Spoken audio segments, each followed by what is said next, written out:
बिना किए तो कुछ होना ही नहीं है, यहाँ कर्म ही प्रधान है ना। शांति से बैठ जाने से शांति नहीं मिलती है, जब हमारे जीवन में जो बंधन है उससे जब हम छुटकारा पाते हैं ना, तब शांति मिलती है। समझ रहे? बैठने से शांति कभी नहीं मिल सकती किसी को। शोर से, जहाँ शोर नहीं है वहाँ तो ऑटोमेटिक शांति है। शोर में शांत होके दिखाओ तब माने की शांति है। बहुत शोर है, वहाँ शांत होके दिखाओ तो फिर माने कि हाँ शांति है। तो संदीप जी, आप कहाँ हैं? घर पे ही हैं कि कहीं बाहर गए हैं?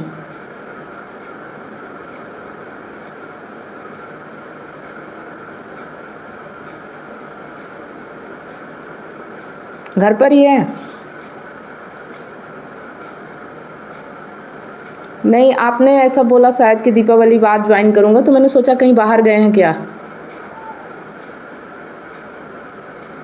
माइक ओपन कीजिए।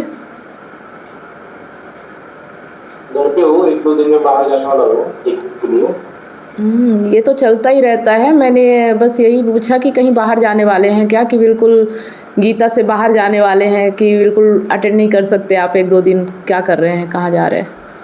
मैं अभी 1-2 दिन में हूँ। मैं अभी वो कंफर्म हो गया जाने का, तो एक वीक में रहूँगा। अच्छा, तो कहाँ जा रहे हैं? वो विपश्यना ध्यान करने के लिए जा रहा हूँ। क्या क्या करने? विपश्यना ध्यान। ये क्या है? विपश्यना ये बुद्धिस्ट ट्रेडिशन में जो है गोयंका गुरुजी करते हैं, तो वो ध्यान सिखाते हैं। सांस पे अपना माइंड कंसंट्रेट करना, अपने संवेदना को देखना, अंदर जो फीलिंग आती है तो वो मतलब परमानेंट नहीं रहती है, आने के बाद खत्म हो जाती है। तो उसी तरह हर चीज परमानेंट नहीं होती, ऐसे उसमें सिखाते हैं। तो ये सीखने जा रहे हैं आप? ये मैंने सीखा हुआ है, रिवीजन कोर्स कर रहा हूँ। 10 दिन का कोर्स होता है। इसमें आपको एंट्री होती है, वहाँ पे खाना पीना सब फ्री होता है। कोर्स होने के 10 दिन बाद आप चाहे तो अपने हिसाब से दान दे सकते हैं, जितना चाहिए उतना। अच्छा, वहाँ दान कैपेसिटी हो, वो जो हम दान देते हैं उससे वो मतलब पूरा प्रोग्राम चलता है। ठीक है। तो पहले आप गए हैं वहाँ? हाँ, 4-5 कोर्स हो चुके हैं मेरे। ये दिवाली में किसी छुट्टी रहती है, उसको यूज कर लूंगा, बाद में ऑफिस से स्पेशल छुट्टी लेना पड़ता है। अच्छा, तो उससे लाभ हुआ था कुछ? उससे लाभ हुआ था? लाभ होता है मैडम। मतलब जो थोड़ा सा आध्यात्म भी बढ़ता है उसमें, जो बुद्धिस्ट साइकोलॉजी है पूरा, तो उस पर डिपेंड है वो, कि मतलब जो दुख है, दुख का क्या कारण है, उसका निवारण हो सकता है, तो उसका मार्ग क्या है। आप जो सिखाते हैं कि जैसे हम प्रॉब्लम में है, कि आपको मतलब वो रैशनल होकर सोचना चाहिए, तो उसे मतलब तटस्थ रह के हर चीज को देखना चाहिए, तो हमको उसका सही रीजन पता चलता है कि ये मतलब रीजन परमानेंट है क्या, नहीं परमानेंट है तो वो चीज भी परमानेंट नहीं रहेगी। सीख मिलती है उसमें। ठीक है। सुबह 4 बजे से रात के 9 बजे तक शेड्यूल होता है, फिर रात में एक 1 घंटे का लेक्चर होता है, तो दिन भर ज्वाइन करने के बाद सब पूरा शेड्यूल रहता है। उधर हम कुछ रीडिंग वगैरह कुछ भी नहीं कर सकते, बाहर से कोई कॉन्टेक्ट में रहते हैं, मोबाइल वगैरह पैसे सब जमा रहते हैं, एक दूसरे से बात भी करना रहता है और इशारे भी करने में रहता है कि अपना खाना पीना, अपना बाथरूम जाना, अपने रूम में जाना, सो जाना। अच्छा, मतलब मौन रहना सिखाते हैं क्या वहाँ? हाँ, मौन रहता है। जब अभी कोर्स स्टार्ट हो जाता है तो मौन रहना है, किसी से बात नहीं करना, इशारा नहीं करना। अगर कुछ लग रहा है तो उधर सेवक रहते हैं, तो उनसे बात करके गुरुजी से बात कर सकते हैं प्रॉब्लम। ठीक है। तो ये कहाँ पे है? ये पूरा ऑल ओवर कंट्री है मैडम। अभी मैं नासिक में जा रहा हूँ इधर, तो हर डिस्ट्रिक्ट प्लेस पे उनका बना हुआ रहता है। उनका साल भर का हर एक जो सेंटर रहता है उनका शेड्यूल रहता है, और अपन ऑनलाइन अप्लाई करके कभी भी उधर जा सकते हैं अपने हिसाब से, फीस वगैरह नहीं रहती। ठीक है, कोई बात नहीं, चलिए, है ना। बाकी ये है कि अगर आपको इसको आगे करना है तो इसको कंटिन्यू रखिए, नहीं तो कोई दिक्कत नहीं है ना। ये थोड़ा मैं एक वीक चाहता हूँ, फिर हम करेंगे उसको। तो ये जो आज हम पढ़ेंगे अध्याय 5 गीता का श्लोक 27, ठीक है, क्योंकि अध्याय 5 का श्लोक 26 तक हमारा कंप्लीट है। वो वीडियो आपको मिल जाएंगे, ठीक है। वो सारे वीडियो आपको मिलेंगे एक एक करके, अध्याय 1 से लेके, जो लोग नए हैं उनके लिए, और जो पुराने हैं उनको भी, ठीक है, अष्टवक्र गीता और गीता का। तो श्लोक 27 है, जो श्लोक 27 का भावार्थ है। देखो संस्कृत में पढ़ने से कोई फ़ायदा नहीं, क्योंकि संस्कृत किसी को समझ में आती नहीं, आज के समय में कोई भी संस्कृत पढ़ता नहीं है। तो हम उसका अर्थ समझेंगे, और अगर आप लोग संस्कृत पढ़ना चाहते हैं तो आप लोगों को श्लोक दे दिया जाएगा, ठीक है, जो समझ सके वो पढ़ लेंगे। तो जो उसका भावार्थ है श्लोक 27 का, अध्याय 5 का श्लोक 27, ठीक है। बाहरी चीज़ों, इंद्रियों को स्पर्श, दृष्टि आदि की ओर मन को ना जो मोड़े, है ना। बाहरी चीज़ें जो होती हैं, जो इंद्रियां होती है, स्पर्श होती है, दृष्टि होती है, ये सब बाहरी चीज़ें होती हैं ना, इनकी ओर मन को ना मोड़े। आँखों की दृष्टि को भ्रू यानी भौहों के बीच केंद्रित रखें। श्वास प्राण वायु को संतुलित करें। इन सब नियंत्रित करने से इंद्रियां, मन और बुद्धि शांत हों। देखो ऐसा बताया जाता है कि अगर आप इस तरह से अपने मन को, अपने जो भीतरी आपकी चेतना है उसकी ओर अपने मन को मोड़ेंगे और बाहर से अपनी दृष्टि हटाएंगे, यानी कि दृष्टि तो बाहर ही रहेगी लेकिन हमारा ध्यान पूरा भीतर की ओर रहेगा। तो ऐसा अर्जुन को कृष्ण बता रहे हैं ताकि वह अपने भीतर की ओर देख सके, क्योंकि वो अभी विचलित हैं, ठीक है, वो परेशान है, वो बाहरी जो भी चीज़ें हैं उन्हें बताई गई है और जिन चीज़ों का उन्हें ज्ञान है बचपन से लेके अभी तक, तो वो उस चीज़ों से विचलित हो रहे हैं, उनको मोह हो रहा है कि मैं युद्ध नहीं कर सकता। इसलिए कृष्ण उन्हें समझाने के लिए ये सारी चीज़ें कह रहे हैं, जो कि हम भी उन्हीं की जगह हैं।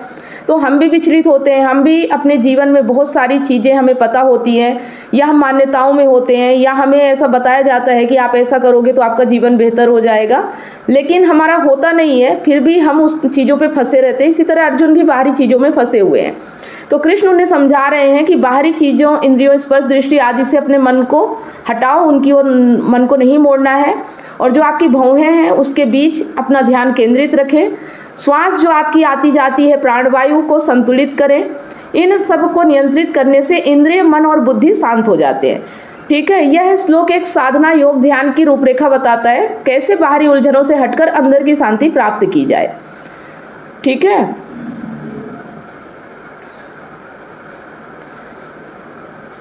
और इसमें सबके बाहर भागने की आदत है, पर असली भागना मन की ओर होना चाहिए। देखिए ज़्यादातर लोग क्या करते हैं कि बाहर की ओर ही भागते हैं।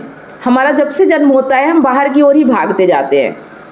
तो असली जो भागना होना चाहिए वो हमारा मन की ओर होना चाहिए, ना कि बाहर की ओर होना चाहिए, जो हमारा भीतरी मन होता है, ठीक है। तो यह श्लोक एक चेतावनी है कि जब तक आप इंद्रियों और मन को नियंत्रित नहीं कर पाएंगे तब तक स्थायी मुक्ति नहीं पाएंगे। जब तक आप इंद्रियों और मन को नियंत्रित नहीं कर पाएंगे, आप चाहे कुछ भी कर ले, लेकिन आपको स्थायी मुक्ति नहीं मिलेगी। वो सिर्फ अस्थायी होगी, क्षण भंगुर होगी। थोड़ी देर के लिए आपको लगेगा कि मैं मुक्त हो गया, लेकिन मुक्ति मिलती नहीं है, ठीक है। तो इसमें बात करते हैं कि अगर आप अपने पति पत्नी या रिश्तों के टूटने से विचलित हैं, बाहर की दिशा से आप परेशान हैं, क्योंकि आप सभी लोग इन्हीं चीज़ों से परेशान हैं, तो इसमें आप क्या कर सकते हैं, कैसे आप अपने आप को कंट्रोल कर सकते हैं। देखिए हम गीता भी पढ़ रहे हैं, गीता के साथ साथ अर्जुन की जो समस्या थी वो थी युद्ध ना करना, है ना। उनको क्या था कि मुझे युद्ध नहीं करना है, और कृष्ण का कहना था कि युद्ध करना है क्योंकि धर्म के लिए करना है। अगर नहीं करोगे तो भी मन शांत नहीं होगा, तुम भाग भी जाओगे तो भी मन विचलित ही रहेगा। तो मन शांत कब होगा, जब सत्य के लिए युद्ध करोगे, ठीक है। और अर्जुन करने के लिए तैयार नहीं थे। लेकिन हम सबकी समस्या क्या है, हम अपने रिश्तों से परेशान हैं, अपने परिवार से परेशान हैं, और जो युद्ध बाहर हो रहा था कुरुक्षेत्र पे, वो युद्ध हमारे भीतर हो रहा है। हमारे ही अंदर द्वंद्व मचा हुआ है, हमें ही नहीं समझ में आ रहा है कि हम किधर जाएं, क्या करें।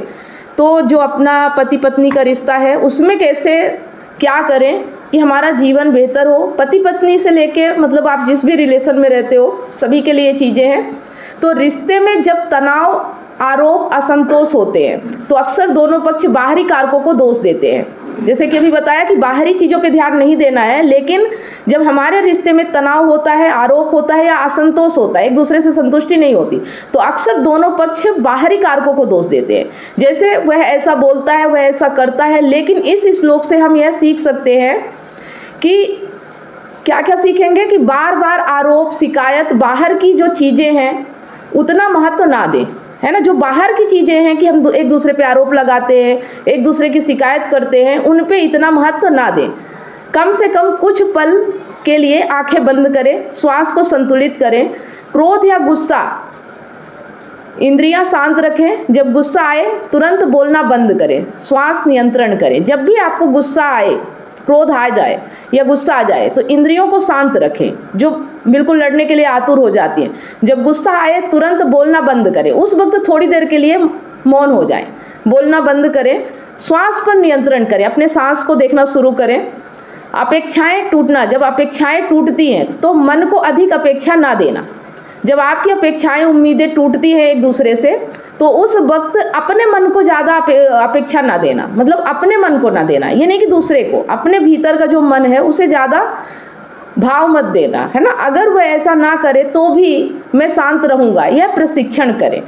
अगर कोई भी व्यक्ति आप जिससे अपेक्षा कर रहे हैं, अगर वह आपकी अपेक्षा के अनुसार काम नहीं करता तो भी आप शांत रहेंगे, ऐसा अपने आप को प्रशिक्षण दें, शिक्षित करें अपने आप को। अपने मन को समझाएं कि अगर मेरी सामने वाले से उम्मीद पूरी नहीं होती तो भी मैं अपने आप में शांत रहूँगा। संवाद का अभाव, अगर एक दूसरे से बातचीत नहीं हो पाती तो पहले अपनी बुद्धि और मन को शांति दें, शांत मन से बात करें, गुस्से में नहीं, ठीक है। अगर आप दोनों के बीच बातचीत नहीं हो रही तो सबसे पहले अपने बुद्धि और मन को शांति दें। अगर शांत होंगे तो ही आप सही तरीके से बात कर पाएंगे, तो उसके बाद ही बात करें, गुस्से में नहीं, ठीक है। शांत मन से बात करें। मान लीजिए पति और पत्नी के बीच कोई छोटी बात बिगड़ गई, एक दूसरे पर आरोप लग पड़ा। इस श्लोक की शिक्षा यह है, बातचीत शुरू करने से पहले मन शांत करो, अपनी आंखों को केंद्रित करो, श्वास पर ध्यान दो, तब बात करो, ताकि शब्दों में क्रोध ना हो। अगर क्रोध होता है तो मामला बिगड़ जाता है ना। तो शांति से बात करो, जो भी है, जैसा भी है, उसमें बहुत ज़्यादा क्रोध करने की ज़रूरत नहीं है, क्योंकि बाहर की चीज़ें हमारे कंट्रोल में नहीं है, ठीक है। तो इस तरह से रिश्ते में भावनात्मक प्रतिक्रिया कम होगी और संवाद संभव होगा, तो फिर आप बातचीत कर पाएंगे। तो श्लोक 27 हमें क्या सिखा रहा है, एक एक श्लोक पे बात करेंगे, ज़्यादा समझने की ज़रूरत नहीं है, एक एक चीज़ों को समझते जाएंगे कि अपने जो मन को है वो बाहरी चीज़ों पे हमें नहीं लगाना है। जैसे कि हमारी इंद्रियां बाहर की ओर होती हैं, वो स्पर्श गंध जो भी है वो बाहर से ही लेती हैं, ठीक है। तो अपने मन को उधर नहीं ले जाना है। जैसे कि समोसा की खुशबू आ रही है, अब जो नाक है, गंध की जो इंद्री है, वो कहती है कि चलो समोसे की ओर चलते हैं, लेकिन हमें ये देखना है कि वो हमारे लिए फ़ायदेमंद है या नुकसानदायक। ऐसा नहीं कि इंद्रियों ने कहा और हमने उनका पीछा करना शुरू कर दिया।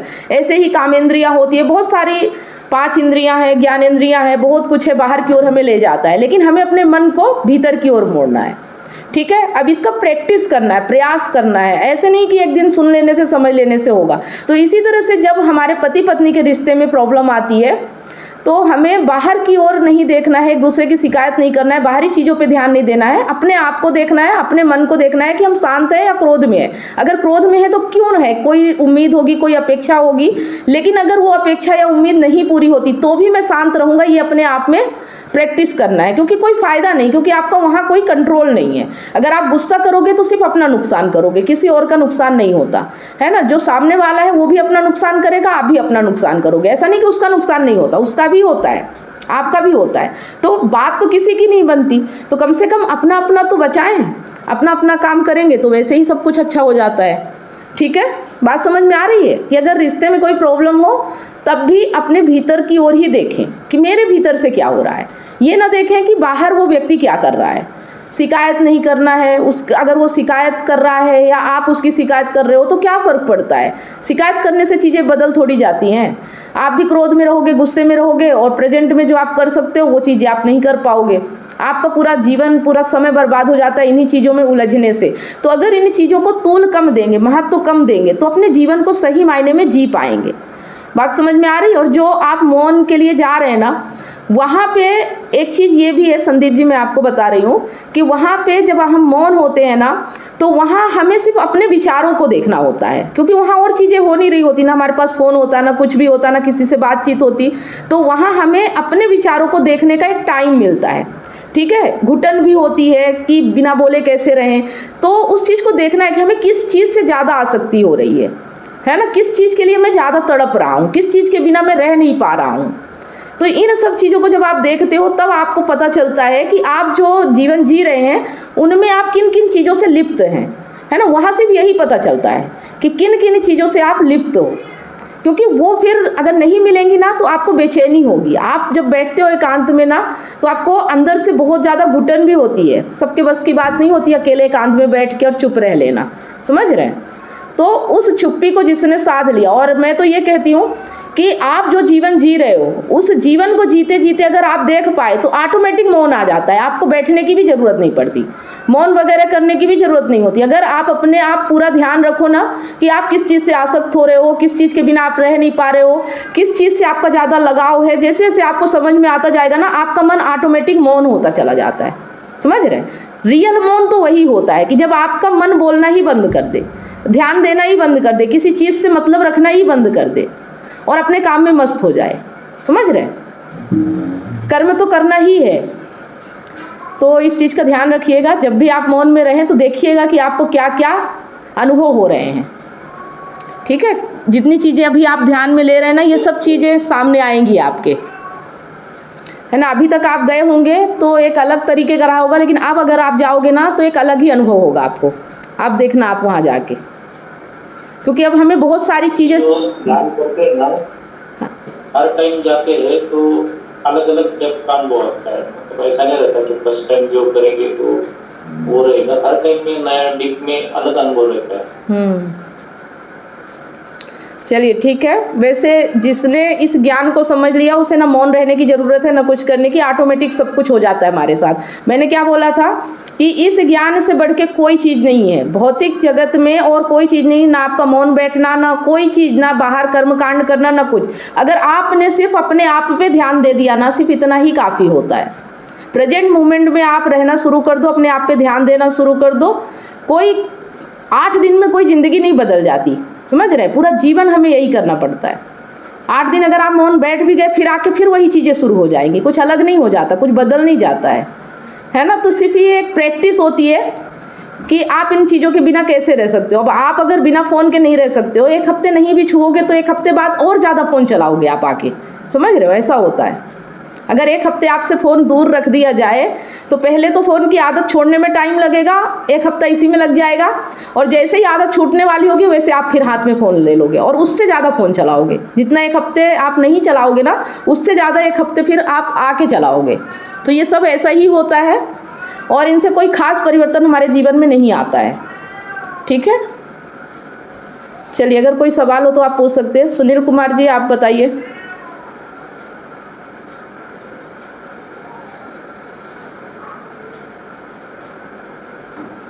सुनील कुमार जी, आपको मेरी वॉइस आ रही है? जी मैम, आ रही है। हाँ, बताइए। आपको कुछ वीडियो वगैरह दिए थे और आपने पूछा था कि बच्चों के साथ मुझे भी दीपावली मनाना है, तो उसके लिए मैंने दिया था कि कैसे इस बार आप दिवाली दियों से प्रकाश कीजिए और बच्चों को सही मार्गदर्शन दीजिए। अगर आप करेंगे तो बच्चे भी करेंगे, है ना। तो दीपावली जो मेन होता है कि हमारे भीतर प्रकाश होना चाहिए, तो हम बाहर भी प्रकाश फैलाते हैं, तो इसी का प्रतीक होता है। पटाखों से कितना नुकसान होता है, जानवर भी डरते हैं, और भी बहुत से वीडियो देखिएगा जो कि जानवरों के आग लग जाती है, जैसे कुत्ते वगैरह होते हैं, पटाखों से उनकी कहीं पूंछ जल गई, कहीं गला जल गया, कहीं कुछ हो गया, कितना जीवों का नुकसान होता है, ठीक है। तो पर्यावरण प्रदूषण भी होता है। तो हमें सिर्फ दिए जलाने चाहिए और रोशनी फैलाना चाहिए, ठीक है। और बाकी चीज़ें हैं अगर, तो ये चीज़ें आप अपने बच्चों के साथ करोगे तो उनका भी थोड़ा अच्छा मार्गदर्शन होगा और खुश भी रहेंगे। बहुत सारी चीज़ें उसमें बताई गई हैं, वैसी एक्टिविटी अगर आप करोगे तो आपकी दिवाली अच्छी होगी, है ना। और अगर कुछ पूछना चाहते हो तो पूछ सकते हैं।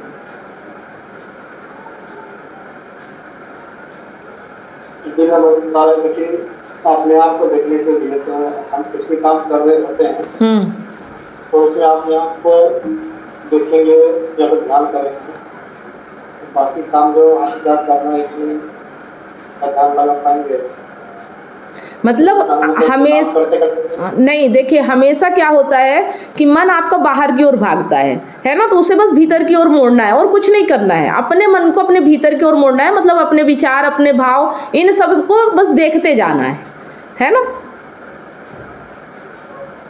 हमारा विचार ऐसा है जिसमें इसको खारिज कर देते हैं, कोई कहीं नहीं बताते रहता है, कुछ चीज़ें मार देता है। अभी हम सिर्फ स्टेशन पे है, जब हम सड़क पे छोड़ देते हैं खाने वाले इंडिया आते हैं तो बाहर नजर में देखने लग जाते हैं, फिर बाहर तरफ चला जाएगा, कुछ न कुछ समस्या करेगा। नहीं, बाहर की ओर सिर्फ जरूरत और संसाधन है ना। आपके मुक्ति, आपके आनंद के लिए बाहर जो चीज़ें हैं वो संसाधन है। अगर उससे आपको मुक्ति, आनंद, शांति नहीं मिल रही है तो उसकी ओर भागने से कोई फ़ायदा नहीं है, ठीक है। और ये चीज़ें तभी मिलेंगी जब आप भीतर से स्ट्रांग होंगे, मजबूत होंगे। ना किसी धारणा का गुलाम होना है, ना किसी मानसिकता का गुलाम होना है, ना किसी चीज़ का गुलाम होना है। आपको जो सही लगता है, आप जितना कर सकते हो उतनी ताकत आपको रखना है और हर वो काम करना है जो आप कर सकते हो, ठीक है। रुकना नहीं है, मतलब आप जो भी करना चाहते हो अगर आप वो कर सकते हो तो करना चाहिए। किसी धारणा के कारण उस काम को रोक नहीं देना है। किसी डर के कारण, किसी मानसिकता के कारण हम क्या करते हैं कि हम करना तो चाहते हैं लेकिन कोई धारणा, कोई मानसिकता, ये सामने वाला ऐसा कह रहा था इसलिए मुझे ये नहीं करना, मैं ऐसे चलूँगा, है ना। हम अपना रास्ता बदल देते हैं।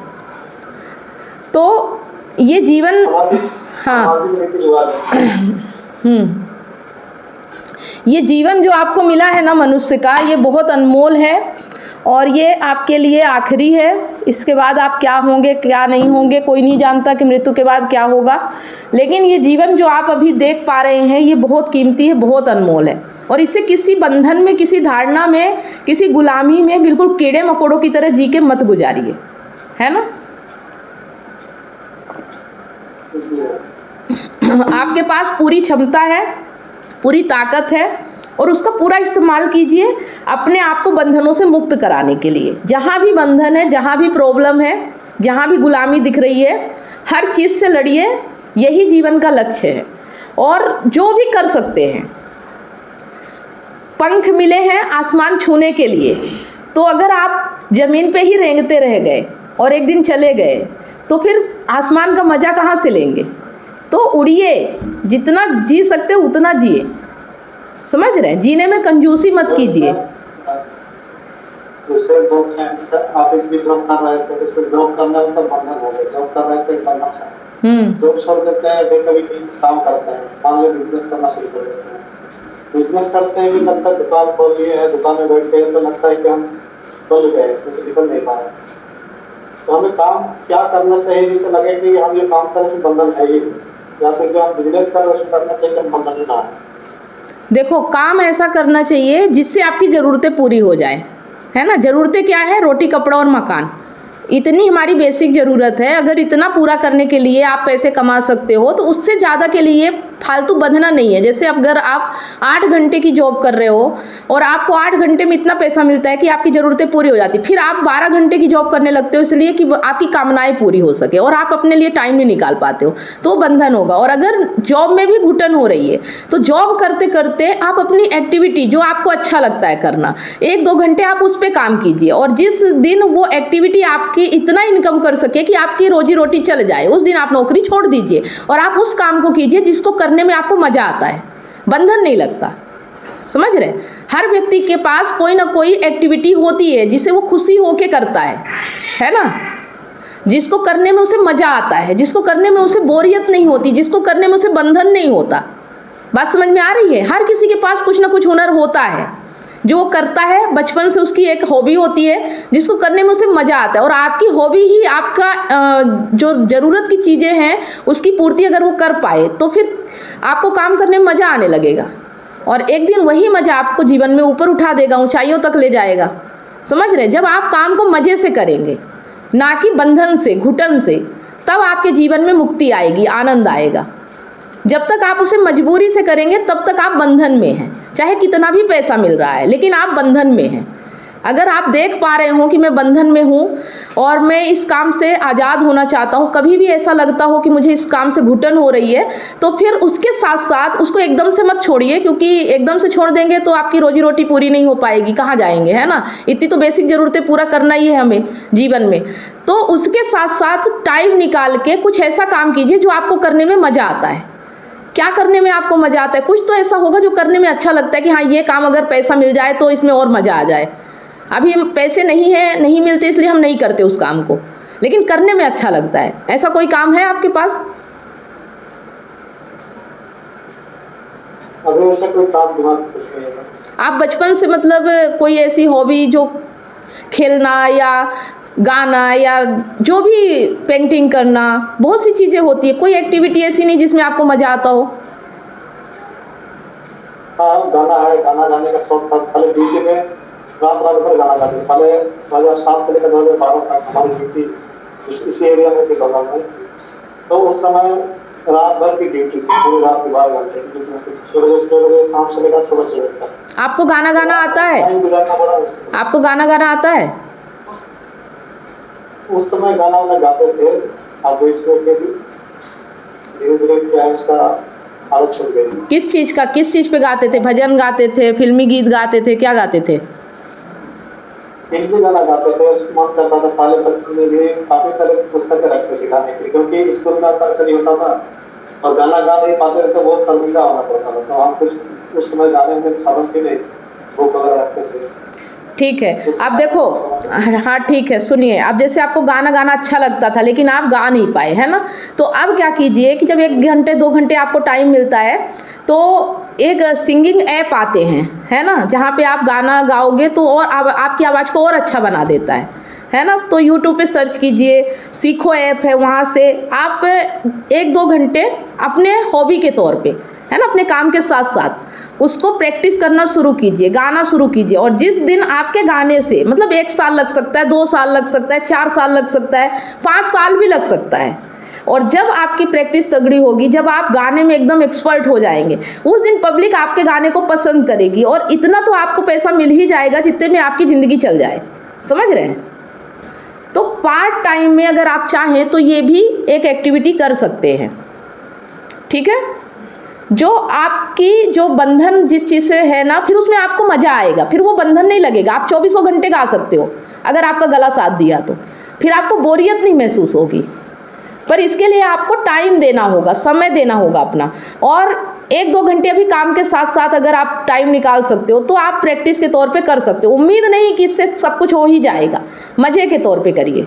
आपको मज़ा आना चाहिए गाना गाने में, ठीक है। हाँ, तो आप बोलते हो कि क्या करें, बिजनेस करें, ये करें, बंधन लगता है। आप वो करो जो आपको करना अच्छा लगता है, वो फिर बंधन नहीं होगा, ठीक है। और करना पड़ेगा, एक ही जन्म मिला है ना, जो जो इच्छाएं अधूरी रह गई उसे पूरा कीजिए। समझ रहे हैं? किसी भी कारण से आपने छोड़ा, मन तो करता था ना करने का।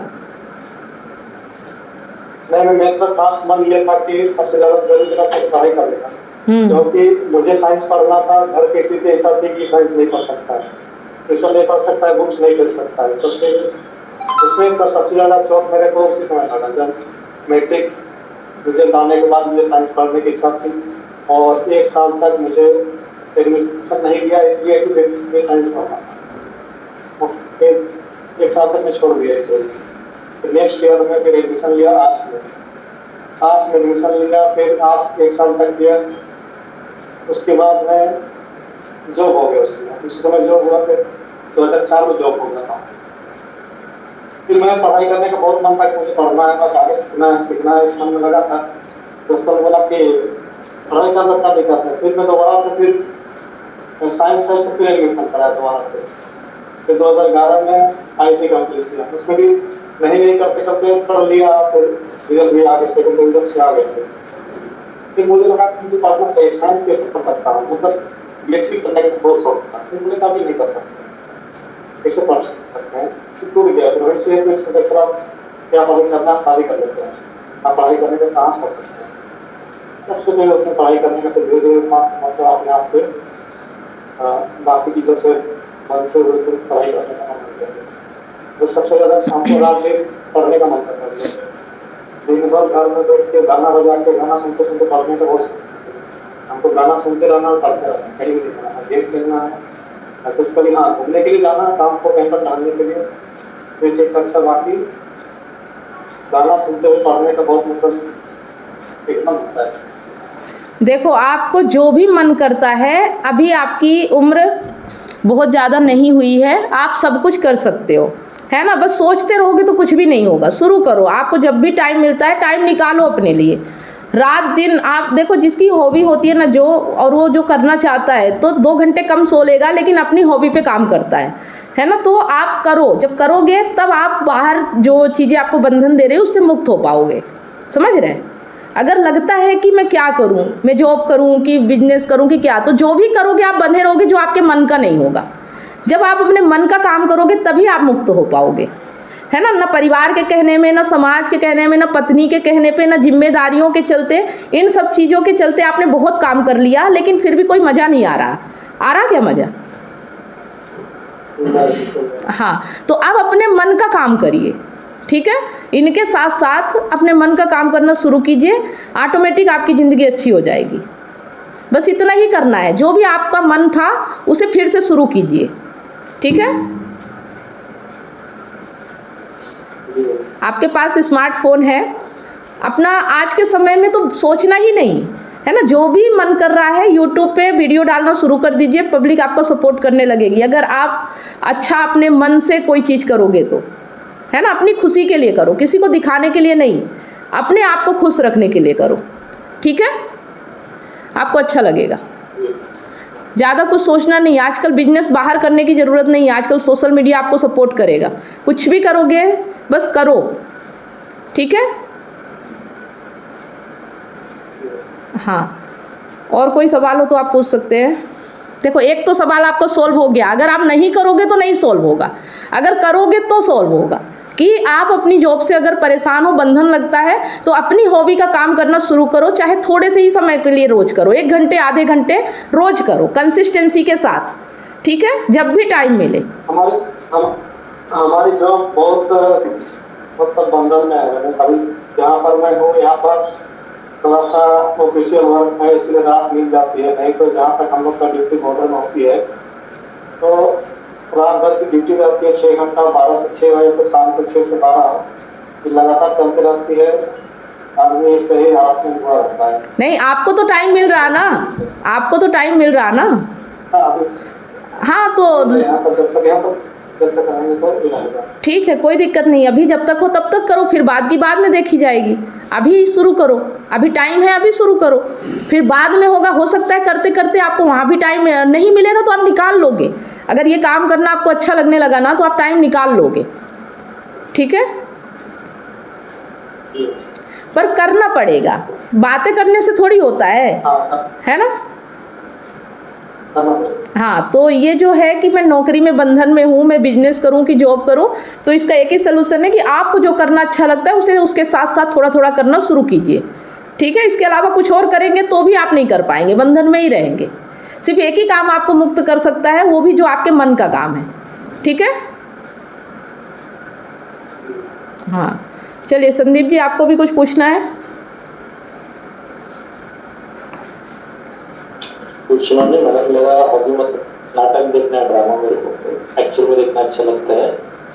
बाकी 10th में ड्राइंग करता था मैं, बाद में ये करके इसे थोड़ा छोड़ गया, थोड़ा आर्टिस्ट टाइप का आदमी हो, आर्ट का नाटक पिक्चर देखना ये देखना अच्छा लगता है। देखो देखने से पैसा नहीं आएगा, है ना। अगर हॉबी ही आपकी ज़िंदगी बने उसके लिए आपको करना पड़ेगा। अगर देखना अच्छा लगता है तो हमें देखना वही चीज़ अच्छा लगता है जो हम कर सकें। हमें भी लगता है ना कि हम भी ऐसे एक्टिंग करें, हम भी ऐसे नाटक करें, है ना। तो अगर आप मनोरंजन के लिए देख रहे हो, अगर मनोरंजन के लिए देख रहे हो तो ज़िंदगी मनोरंजन ही बन के रह जाएगी, फिर आप उसका लुत्फ़ नहीं उठा पाओगे, है ना। तो अगर आपको ज़िंदगी का मज़ा लेना है तो या तो आपको नाटक देखना छोड़ के खुद नाटक बनाना शुरू करना चाहिए। आपने देखा है तो कुछ तो अनुभव होगा आपके पास, समझ रहे हैं। हाँ, लेकिन जैसे मल्टीपल चीज़ें होती है ना, तो सब चीज़ें एक साथ जुड़ के होती है, तो नहीं कर पाएंगे। देखो इस दुनिया में ऐसा कुछ भी नहीं है जो इंसान ना कर पाए, कुछ भी नहीं ऐसा है ना। इस दुनिया में सब कुछ इंसान ने ही किया है, जो भी किया है सब इंसान ने ही किया है ना। प्रकृति के बाद इंसान ही है जो सब कुछ कर पाया है, समझ रहे हैं। तो ये मत कहिए कि बहुत ऐसा नहीं, अगर चाह लेंगे ना तो सब कुछ कर लेंगे। चाहत होनी चाहिए, प्रेम होना चाहिए कि मुझे कुछ करना है। मैं नहीं कहती कि नाटक ही करो, कुछ भी करो जो आपको अच्छा लगता है, समझ रहे हैं। एक ही एक्टिविटी नहीं होती, हमारे साथ बहुत सारी एक्टिविटी होती है जिनमें हमें अच्छा लगता है करना। तो आप देखो आप कौन सा काम आसानी से कर सकते हो, जिसमें ज़्यादा मेहनत भी नहीं हो, ज़्यादा बोरियत भी ना हो, करने में भी मज़ा आए।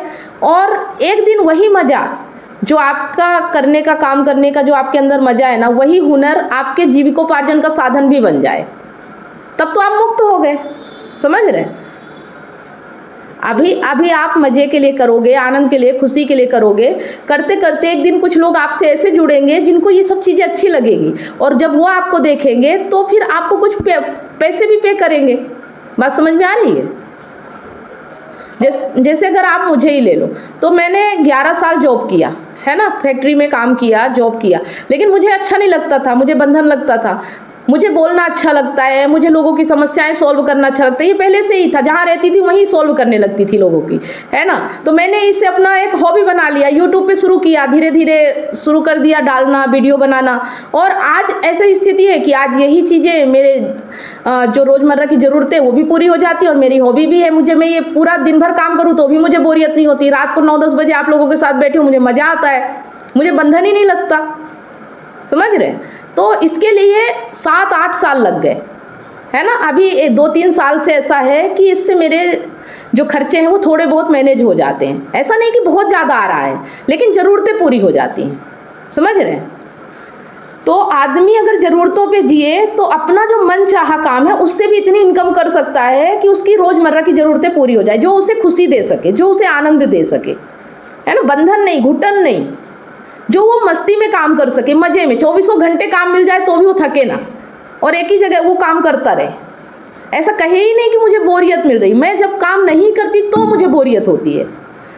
मुझे छुट्टी लेना पसंद नहीं है, मुझे हर रोज़ वीडियो बनाना पसंद है, हर रोज़ मीटिंग लेना पसंद है। मुझे नहीं पसंद है कि मैं छुट्टी लूँ ज़्यादा, है ना। मुझे बिस्तर पे सोना या ऐसे ही पड़े रहना ये सब नहीं अच्छा लगता। लेकिन मैं जहाँ पहले काम करती थी वहाँ तो बिल्कुल ही अच्छा नहीं लगता, तो एक मजबूरी थी मेरी।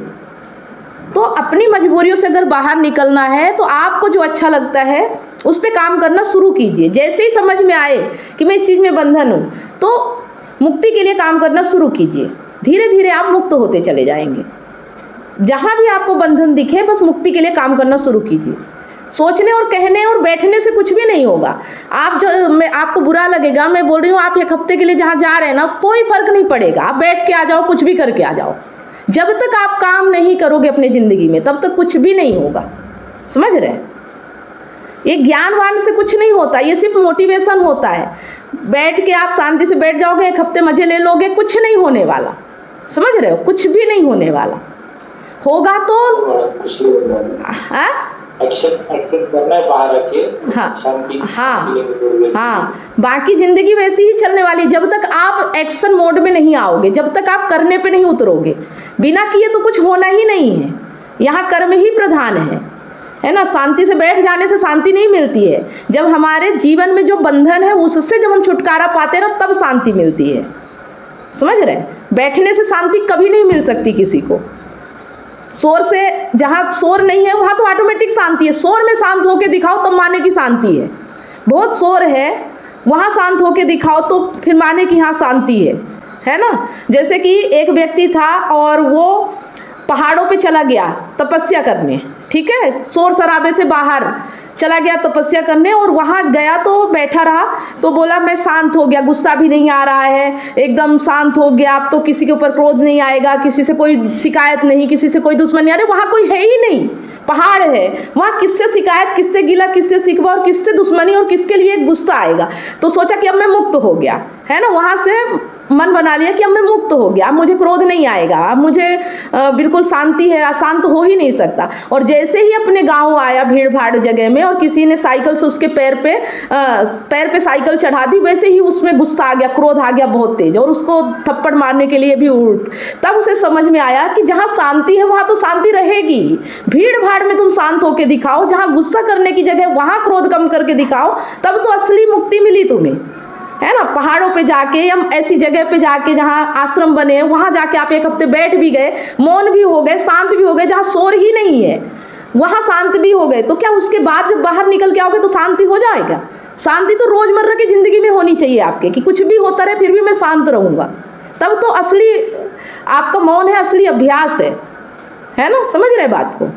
वो उनके लिए है जो वहाँ बैठे हुए हैं आश्रम में, साधकों के लिए नहीं है ना। और ये ऐसा करने वाले बस भटकते रहते हैं, कभी शांत नहीं होते। वहाँ जो गुरु है ना वो शांत हो जाएगा, लेकिन साधक कभी शांत नहीं होंगे, ये चीज़ याद रखना। जो गुरु है उसने काम किया है, इसलिए उसे शांति मिली है, इसलिए उसने आश्रम बनाया है। लेकिन साधक लोग वहाँ से बैठने जाते हैं, मौन धारण करने जाते हैं, कोई काम नहीं करने जाते वो। और एक हफ्ते में कोई मौन साधना नहीं होती। मौन तो पूरा जीवन होना चाहिए आपका। जहाँ आपको क्रोध आ रहा हो वहाँ आप मौन होके दिखाओ, ये मौन का परिभाषा है। समझ रहे? इतनी आपके अंदर बोध होना चाहिए, इतनी समझ होना चाहिए कि मुझे क्रोध नहीं भगाए, मैं क्रोध पे कंट्रोल कर सकूं, तब जाके मौन आता है। ठीक है, मैं भी ऐसे ही गई थी वहाँ, अभी जो बताया था बाबा जी के यहाँ, वहाँ भी यही सब चलता है, मौन ही रखाते हैं, बैठो अपने आप में रहो, ये करो वो करो। तो जो शांति मुझे मेरे घर में है ना वो मुझे वहाँ नहीं मिली। समझ रहे? तो ये तो एक तरह से ये कह लीजिए कि अपने कर्मों से भागना हो गया, है ना। कर्म नहीं कर पा रहे, अपनी ज़िंदगी नहीं जी पा रहे, तो जाके बैठ गए, मौन हो गए। समझ रहे? कोई फ़ायदा नहीं इन चीज़ों का। ज़िंदगी तो कर्म करने पे ही मजा है। कृष्ण ने कभी नहीं कहा मौन बैठो। कृष्ण ने अर्जुन को बोला युद्ध करो, युद्ध करने के बाद शांति मिलेगी तुम्हें, है ना। भाग के जंगल में जाके मौन बैठने में शांति नहीं मिलेगी। ये चीज़ें समझने वाली। हम अपना टाइम और एनर्जी और पैसा बर्बाद करते हैं, कोई फ़ायदा नहीं होता है। बस ये है कि एक व्यवस्था रहती है, जो ज़िंदगी से थक चुका है, ज़िंदगी में सब कुछ करके हार गया है, वो जाके बैठ जाए वहाँ। 60-70 साल की एज हो गई है, जाओ बैठ जाओ आराम से, कोई कुछ करना ही नहीं है। लेकिन एक जवान आदमी जाके मौन हो जाए तो ये मेरे समझ से तो बेमायने ही है। ठीक है, अब वो आपकी आगे की मर्जी, आप क्या कर रहे हो, कैसे करते आए हो, वो आप जानो। लेकिन अगर आप यहाँ हो तो मैं यही कहूँगी कि फालतू भटकने से कोई फ़ायदा नहीं। अपने कर्मों पे ध्यान दो और अपने कर्मों को सही तरीके से करो, यही ज़िंदगी की शांति और आनंद की ओर ले जाएगा आपको। इसके अलावा कोई और तरीका है ही नहीं दुनिया में, है ना। कृष्ण से बड़ा कोई अभी तक योगी नहीं हुआ है, और कृष्ण ने कभी मौन धारण नहीं किया, हमेशा कर्म ही किया, फिर भी शांत थे, योगी कहलाए। ठीक है, हाँ। और बाकी ये सब तो कर्म कांड है। आदमी अपने अहंकार को तोड़ना नहीं चाहता, इसलिए गुरु की शरण में जाके बैठ गया, बोले हमें सब कुछ हो गया। और वहाँ से होके आना, फिर मुझे एक्सपीरियंस बताना अपना, जो मैं बोल रही हूँ ऐसा ही ना हुआ तो फिर बताना ना। जिस हाल में जा रहे हो इससे भी बदतर हालत हो जाएगी आओगे तो। समझ रहे हो? मौन जाने के बाद अगर आओगे तो उससे भी बदतर हालत हो जाती है। जैसे कि कोई अगर व्रत रखे, एक दिन का उपवास रखे, बोले आज मैं खाना नहीं खाऊंगा, और उसके बाद जब दूसरा दिन आता है तो 3 दिन का इकट्ठा ही खा जाता है, वैसी हालत होती है ना। एक उपवास होता है कि खाने का मन ही नहीं किया, काम में इतना व्यस्त हो गए कि हमें समय का पता ही नहीं रहा कि हमें खाना भी खाना है, तो वो एक अलग होता है, वो अपने आप व्रत हो जाता है, करना नहीं पड़ता। तो वैसे ही जीवन जीते जीते हमारे कर्मों के कारण ही हमारे जीवन में मौन आ जाता है। वो मौन साधारण होता है, स्वतः होता है। लेकिन आप जबरदस्ती जाके बैठ के मौन करोगे ना, वो मौन और ज़्यादा शोर मचाएगा आपके जीवन में, आपको शांत रहने ही नहीं देगा, है ना। आप शांति के लिए जा रहे हो, उससे ज़्यादा शोर आप एकांत में पाओगे। ठीक है, हाँ।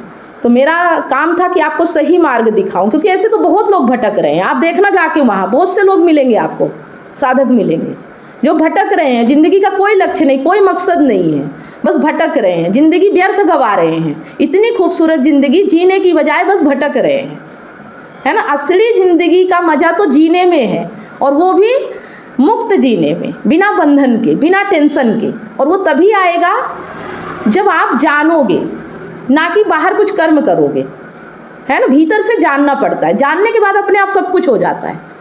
जैसे जैसे आप जानते जाओगे वैसे वैसे सब कुछ स्वतः ही शांत होता जाएगा, आपको कुछ करने की ज़रूरत नहीं पड़ेगी। ठीक है, क्योंकि ये मेरा एक्सपीरियंस है और मेरे साथ हो रहा है, इसलिए मैं बता रही हूँ। आप देखो कि मैं घर पे रहते हुए, परिवार के साथ रहते हुए जो आत्मज्ञान की अवस्था होती है, उस चीज़ को मुझे लग रहा है कि मैंने हासिल कर लिया। क्योंकि देखो, आत्मज्ञान होना इतना आसान नहीं होता है। अपने आप को जान लेना, अपने आप को समझ लेना, ना किसी की शिकायत करना, ना किसी को दोष देना, ना किसी की बुराई करना। जो भी जिम्मेदारी है मेरी है, अपनी ज़िंदगी की जिम्मेदारी स्वयं लेना। समझ रहे हैं ना। पति से मतलब, ना बच्चों से मतलब, ना परिवार से, ना पड़ोसी से। मेरी ज़िंदगी और मेरी जिम्मेदारी है। तो शिकायत, शिकवा, गिला या मन मुटाव, क्रोध, गुस्सा, ये रहा ही नहीं ना किसी के ऊपर। इसी को आत्मज्ञान कहते हैं। अपने आप को जान लेना, अपने आप को समझ लेना। और इसके लिए सिर्फ मैंने 4-5 साल कुछ बुक पढ़ी, कुछ वीडियो देखे, कुछ लोगों के यहाँ गई, जैसे कि आचार्य प्रशांत से एक बार मिली। बहुत ज़्यादा कहीं आश्रमों में रही भी नहीं, ना कहीं कोई साधना किया, ना कहीं कुछ किया। और ये कर्म करते करते स्वतः होता चला गया। बात समझ रहे हैं आप। लेकिन जो साधना कर रहे हैं वो हज़ारों साल साधना, हज़ारों साल छोड़िए, हज़ारों साल की तो एज ही नहीं होती, पर जितनी एज होती है 20-25 साल से जाते हैं 50 साल तक, वो उसी अवस्था में रह जाते हैं। कोई खास परिवर्तन उनमें नहीं आता। समझ रहे हैं। और जो वहाँ का वो होता है, आश्रम का जो बाबा होता है, जो मालिक होता है, वो वाकई में अपनी ज़िंदगी जी के गया होता है और उसने उस चीज़ को समझा होता है। लेकिन साधक नहीं समझते उस चीज़ को। वो सोचते हैं मुझे गुरु की शरण में आ जाने से सब कुछ मिल जाएगा, पर ऐसा नहीं है। जैसा गुरु ने किया है, जब वैसा काम करोगे तो मिलेगा। उसके शरण में जाके मौन बैठने से कुछ भी नहीं मिलने वाला। तो उन्होंने आश्रम अपने लिए बनाया है, क्योंकि उनको ये स्थिति प्राप्त हुई है। लेकिन अब हर व्यक्ति सोचे कि बस गुरु का आशीर्वाद मिल जाएगा या गुरु के शरण में चले जाएंगे तो सब कुछ हो जाएगा, तो ऐसा संभव नहीं है। समझ रहे। आत्मज्ञान अपने ही कर्मों से मिलता है, अपने ही आप पे मेहनत करने से, प्रैक्टिस करने से मिलता है। बाहर से कुछ भी कोई भी आपको दे दे नहीं मिल सकता, है ना। जब तक आप अपने भीतर नहीं जाओगे तब तक बाहर से कोई भी आपको ये ज्ञान नहीं करा सकता, चाहे वो कितना भी बड़ा ज्ञानी क्यों ना हो। कृष्ण भी अर्जुन को नहीं करा पाए, 18 अध्याय ऐसे ही नहीं कहनी पड़ी। समझ रहे। कृष्ण भी अर्जुन को अगर होता तो ऐसे ही करा देते आत्मज्ञान, उनको तो हो गया था ना। अर्जुन को ऐसे ही करा देते उनकी शरण में बस आ जाने से। लेकिन क्यों 18 अध्याय कहने पड़े? ताकि अर्जुन अपने भीतर से समझ सके उस चीज को। समझ रहे। तो हमें ऐसा गुरु चाहिए जो हमारे भीतर हमको ले जाए। बाहर की चीज़ों से मौन करा देने से थोड़ी काम चलेगा कि आप बाहर के शोर से मोबाइल छोड़ दो। ये मोबाइल हमारा अपने आप छूट जाए, है ना। मोबाइल का इस्तेमाल हम उतना करें जितना हमारी ज़रूरत है, अय्यासी के लिए ना करें। तो ये स्वतः होगा, ज़बरदस्ती नहीं होगा। पर जब आप जान जाओगे कि मोबाइल मेरे लिए नुकसानदायक है, इससे मेरा समय जा रहा है, ऊर्जा जा रही, और मैं अपने जीवन का जो लक्ष्य है उसके और आगे नहीं बढ़ पा रहा, जब आप ये जानोगे ना, तो ऑटोमेटिक मोबाइल से दूरी हो जाती है। फिर आप मोबाइल का इस्तेमाल सिर्फ ज़रूरत के लिए करते हो। ये वहाँ जाके नहीं होगा। ये जब आप जानोगे, समझोगे और कर्म करते रहोगे तो ऑटोमेटिक होता चला जाएगा। बस ये है कि ज्ञान लेते रहो। ज्ञान मतलब अपने भीतर जाने का ज्ञान, बाहर का कोई ज्ञान नहीं, है ना। जो हमारे भीतर जाने का रास्ता बताए, बस वो ज्ञान हमें बराबर लेते रहना है जब तक हम अपने भीतर प्रवेश ना कर जाएं। ठीक है। जैसे मैडम ये थोड़ा मैं जानबूझ के रेस्ट ले रहा हूँ, तो कर्म करना है, और शांति करके आगे काम करेंगे, सोच के कर रहा हूँ। नहीं करिए, देखो जो मन कर रहा है सब करके देख लीजिए, है ना। तभी तो पता चलेगा ना। नहीं तो मेरे कह देने मात्र से थोड़ी आप समझ पाओगे। जब आप करोगे तभी तो आपको अनुभव होगा ना कि हाँ जो बोला जा रहा है वो वाकई में ऐसा है। तो आप करके देखो, रोकना नहीं है, है ना। करके देखो। पर एक बार अगर समझ में आ जाए, तो बार बार वही काम नहीं करना, इसलिए कि सब कर रहे हैं इसलिए मैं भी करूं, इसलिए नहीं करना। ठीक है। वैसे नहीं कर रहा हूँ। जैसे कि अगर कोई चीज करने जाए तो लगता है मुझे अभी बहुत सारा पता हो जाए, परफेक्ट पता हो जाए, थोड़ा सा रेस्ट लेके करना तो है, थोड़ा सा ब्रेक लेके करेंगे। ऐसा करिए, है ना, कोई दिक्कत नहीं है। और जब मन करे, जो मन करे उतना करिए। आपका जीवन है, आपकी पूरी स्वतंत्रता है, आप जैसे जीना चाहे वैसे जिए। ठीक है। चलिए ठीक है। गणेश जी आपको भी कुछ पूछना है? गणेश जी सुन पा रहे हैं?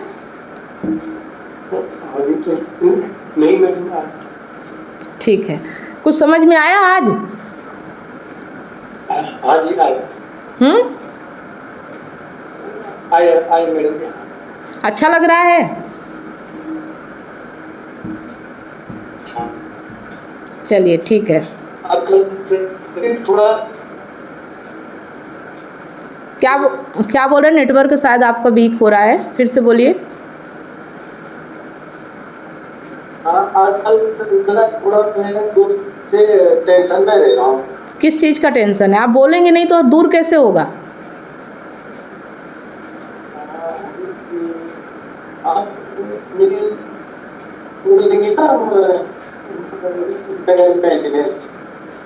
मेंटेनेंस का? मेंटेनेंस लगी हाँ तो जरा ज्यादा लगी थी।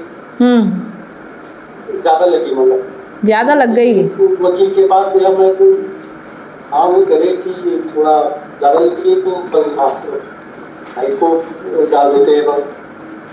ठीक है, देखो बाहरी चीज़ों पे टेंशन में नहीं आना है, यही तो हम गलती करते हैं। बाहर की चीज़ों को बाहर निपटाओ ना, भीतर क्यों जाने देते हो? जो भी हो रहा है जितना होगा उतना ही होगा, कोई आपकी जान थोड़ी ले लेगा, है ना? और जितना कानून है सब कुछ जानो, वकील से बात करो, जितना कर सकते हो उतना करो, ठीक है ना? इसमें घबराना नहीं है, इसमें टेंशन लेने वाली क्या बात है? तो सब बाहर की चीज़ें हैं, बाहर ही निपट जाएंगे, इनमें क्या इतना टेंशन लेना, ठीक है? आपके खर्चे तो चलेंगे ना, आपको तो इतना छोड़ दिया जाएगा कि जिसमें आपकी ज़रूरतें पूरी हो जाए, कितना भी नहीं छूट रहा।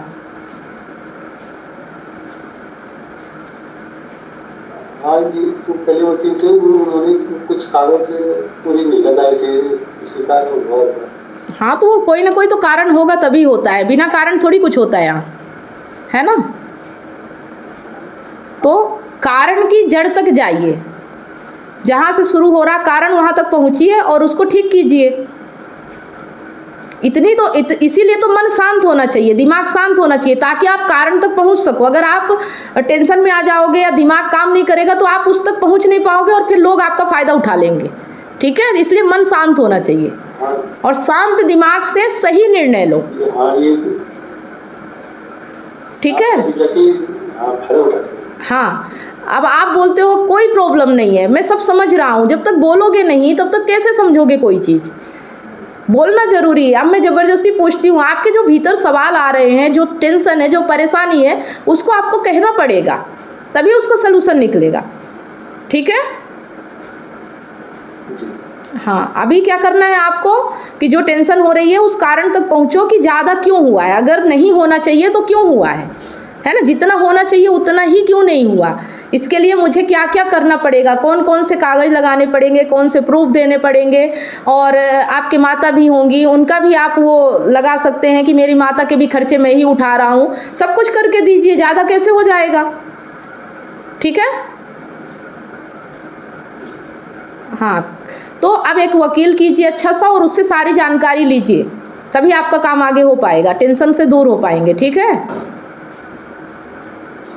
हाँ चलिए, तो आज के लिए इतना ही, फिर मिलते हैं, गुड नाइट। क्या आप अपने पार्टनर की बेवफाई से टूट चुके हैं? क्या विश्वास टूटने से आपकी ज़िंदगी और आपका करियर दांव पे लगा है? विश्वास की कमी, डिप्रेशन और अकेलापन आपको घेर रहे हैं।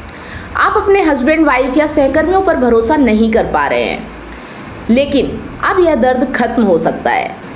मैं कमलेश सोनी पिछले 8 वर्षों से हजारों रिलेशनशिप्स पर काम किया है और कंसल्ट करके उनके साथ उनकी प्रॉब्लम पर साथ मिलकर जो भी समाधान हो सकता है हमने किया और 100% गारंटी के साथ समाधान मिला और आज वो खुशी से जीवन जी रहे हैं। और मेरा मिशन है आपको निराशा से निकालकर खुशहाल जिंदगी की ओर ले जाना। मेरा 90 दिन का विश्वास और रिकवरी सिस्टम आपकी ज़िंदगी बदल देगा। हमारे एक्सपर्ट्स कोचिंग, कंसल्टिंग और हीलिंग के साथ अपने रिश्ते में विश्वास और प्यार वापस लाएं, डिप्रेशन और अकेलापन से मुक्ति पाएं और अपनी मैरिड लाइफ और करियर को नई उड़ान दें। हजारों लोग मेरे YouTube चैनल और Facebook से प्रेरणा ले चुके हैं, लेकिन व्यक्तिगत कंसल्टिंग वो चाबी है जो आपके रिश्ते का ताला खोलेगी। आज ही कदम उठाएं। 7697572249 पर व्हाट्सएप करें या लिंक पर क्लिक करें और अपॉइंटमेंट बुक करें और हमारे 90 दिनों के वर्कशॉप से अपनी ज़िंदगी के निराशा को खुशहाल ज़िंदगी में बदलें। आपका रिश्ता हमारे लिए मायने रखता है, आज ही एक्शन लें और अपनी खुशहाल ज़िंदगी की शुरुआत करें। Click now.